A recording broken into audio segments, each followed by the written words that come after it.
Nandyan sila, yun o. Nakita niyo ba mga ka-teammates yan? May babies dyan. Yun na yun. Meron isa rito, Shubunkin. Yan.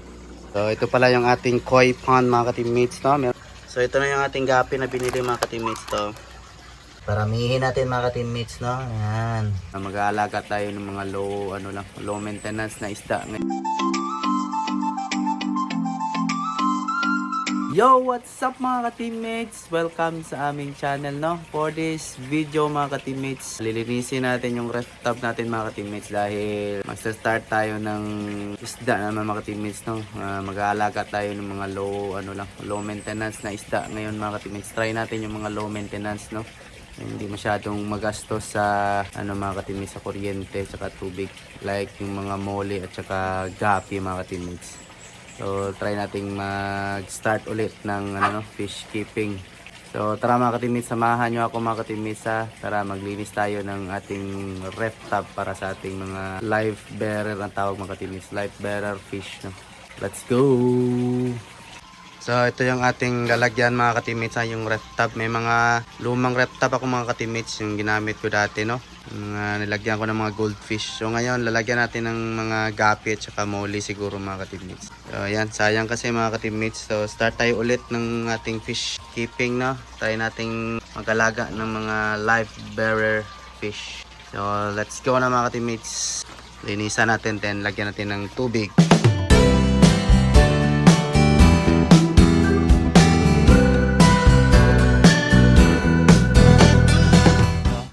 Mga ka-teammates, sobrang dumi na, no? So meron pala itong filter mga ka-teammates, no? Ito may sump ito mga ka-teammates, filter, overhead sump ang tawag nito mga ka-teammates, so hindi na natin ito kailangan gamitin, no? Kasi yun na nga, low maintenance lang yung ating mga bubuhayan ngayon na mga isda. So kailangan lang nila yung aerator lang mga ka-teammates. So tara, continue tayo maglinis.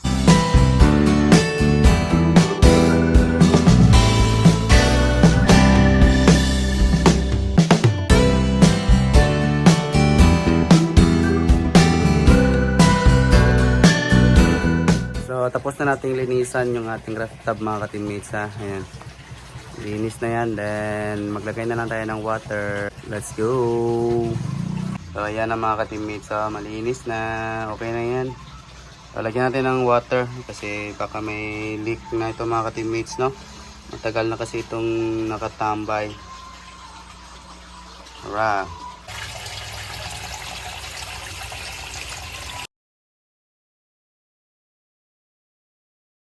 So ayan mga ka-teammates, may water na. So hindi na natin pinuno kasi okay lang yan sa mga live bearer na mga isda, no? So ipaano na lang natin ito, ipa-stock natin ng 24 hours para mawala yung chlorine mga ka-teammates, kasi galing doon sa tap water yung ginamit natin, no? So may chlorine yan, so hindi pwede sa mga isda yan. Kailangan na natin ipa-evaporate yung chlorine. Hayaan natin dyan mga hanggang bukas, then maghanap tayo ng isda mga ka-teammates. Let's go! So meron tayong dito mga ka-teammates, yung ating air pump, no? May compressor tayo dito. Tagal na din dito nagamit, no? So try natin kung gumagana pa para gamitin natin doon sa ating bagong project na live bearer fish na pond mga ka-teammates. Tara, try natin.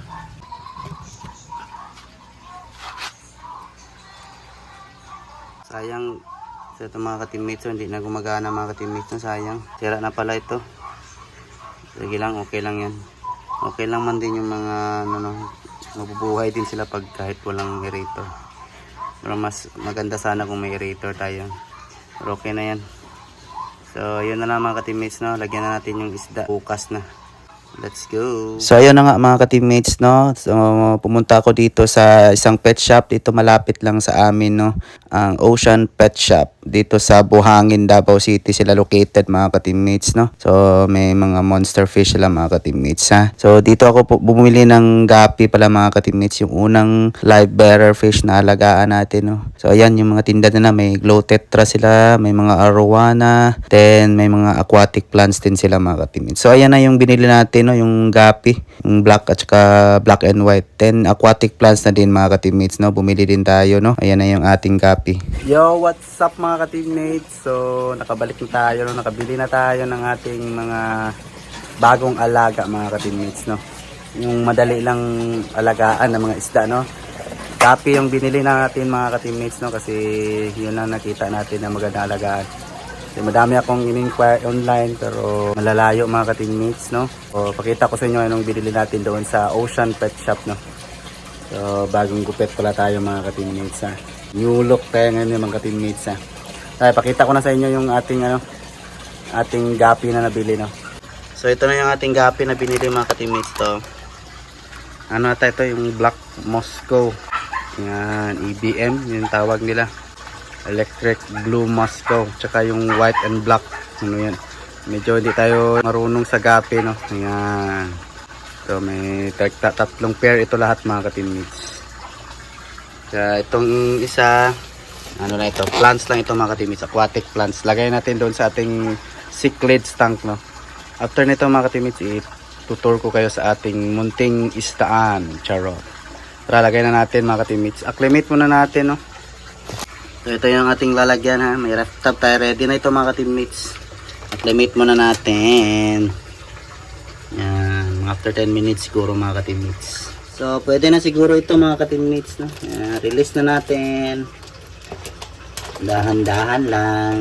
Acclimate nyo muna mga ka-teammates before nyo ilipat yung mga bago ng mga isda mga ka-teammates, ha, para hindi sila ma-shock mga ka-teammates, hindi sila magulat sa kanilang bagong bahay, no? Aray, ano ba to? So dahan-dahan lang natin i-release mga ka-teammates. Lagyan muna natin ng konting water.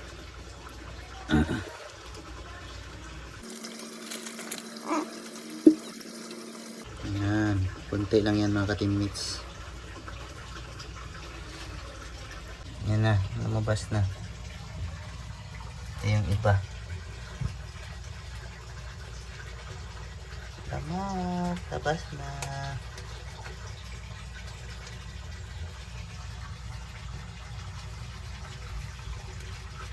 Yan na. Ating bagong mga alaga na gapi.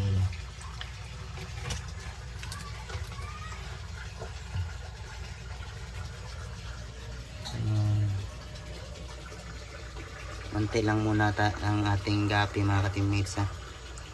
Yan. Paramihin natin mga ka-teammates, no. Yan. Update ko lang kayo pag madami na. Charot. Yan yung mga bago nating alaga na gapi. Yan. Comment down below mga ka-teammates, no, yung mga marunong dyan sa gapi. Kung anong maganda dito na gawin sa kanila, no. Kasi hindi tayo marunong masyado sa gapi, no, pero tingnan natin na research din tayo mga ka-teammates. Yan. Sige, balikan natin ito after ilang weeks siguro. So ito mga ka-teammates, lagay natin doon sa cichlids tank natin, no. Tara, i-tour ko kayo sa ating cichlids na tank doon sa loob ng bahay. So ito pala yung ating koi pond mga ka-teammates, no. Meron tayong koi pond. Ayan. Ito talaga yung ating unang mga isda, no, koi at saka goldfish. Sa kabila may goldfish din tayo na natira, no. Konti lang yung ating isda mga ka-teammates. Ayan. Ito sila, oh. Itong ating koi pond. Tutur na lang natin kayo mga ka-teammates, ha. Pakainin natin yung ating koi.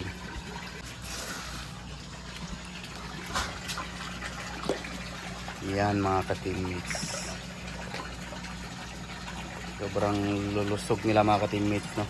Actually mga ka-teammates, konti na lang ito kasi nabawasan na ito, no. Namatayan ako mga ka-teammates ng mga koi kasi nag-brown out doon sa amin, dito sa amin, no. 12 hours. Tapos nasira yung aking AC/DC na pump. Wala talaga. Ito na lang silang natira. Survive sila mga ka-teammates. So puntahan na naman natin yung ating goldfish mga ka-teammates. Pakita ko sa inyo yung goldfish natin ha.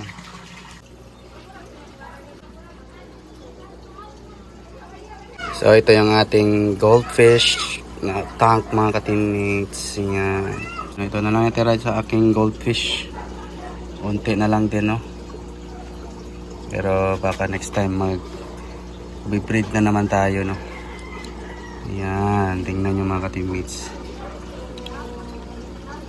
Meron isa rito, Shubunkin. Yan. Yung mga oranda na ito lahat mga ka-teammates. Napakainin natin.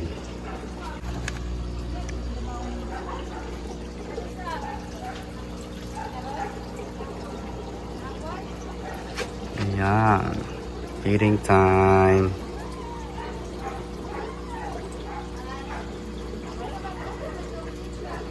So, ito yung ating cichlids tank mga ka-teammates ha. Ayan. Dati, ano ito mga ka-teammates, arowana tank ito no. Pero wala na tayong arowana.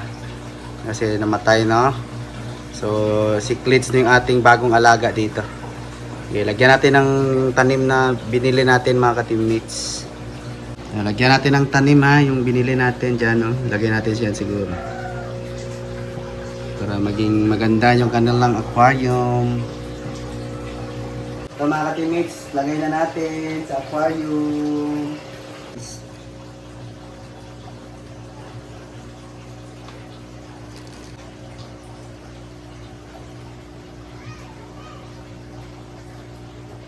So ayan mga ka-teammates ha, dyan na lang natin nilagay yung ating plants no.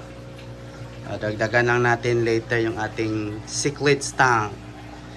Kita ko mga ka-teammates, meron pala silang mga babies dyan no, pero di ko makita no.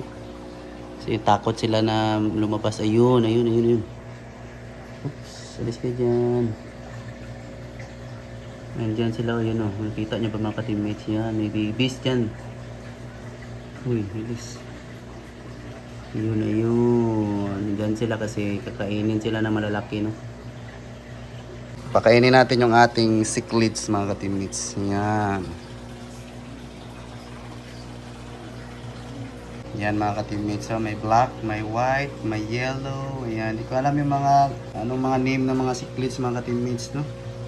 Comment down below yung mga cichlids expert dyan ha, paano mga name nito.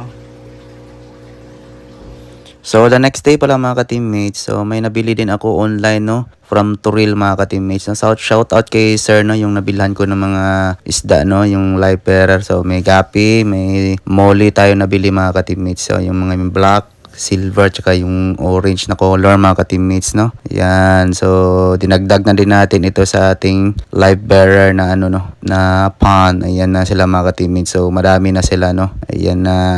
Yan, may mga plants din tayo nilagay no. So ayan mga ka-teammates ha, update ko lang kayo kung anong next na mangyayari dyan sa kanila. So ayan mga ka-teammates no, naturo ko na kayo sa ating munting isdaan no, yung ating koi pond, goldfish tank at saka cichlids tank ito sa likod ko mga ka-teammates. Then yung ating bagong alaga na gapi mga ka-teammates no, update ko kayo next time no, kung ano nang mangyayari, kung maparami ba natin sila mga ka-teammates no. So hanggang dito na lang yung ating video for today mga ka-teammates ha. Salamat sa panonood. If nagustuhan mo itong video na ito mga ka-teammates, please subscribe sa ating channel mga ka-teammates no? And like and share nyo din mga ka-teammates. And again, hanggang dito na lang. Salamat again sa panonood mga ka-teammates. Happy fish keeping sa lahat ng fish keeper na nanonood. Thank you very much. Bye bye.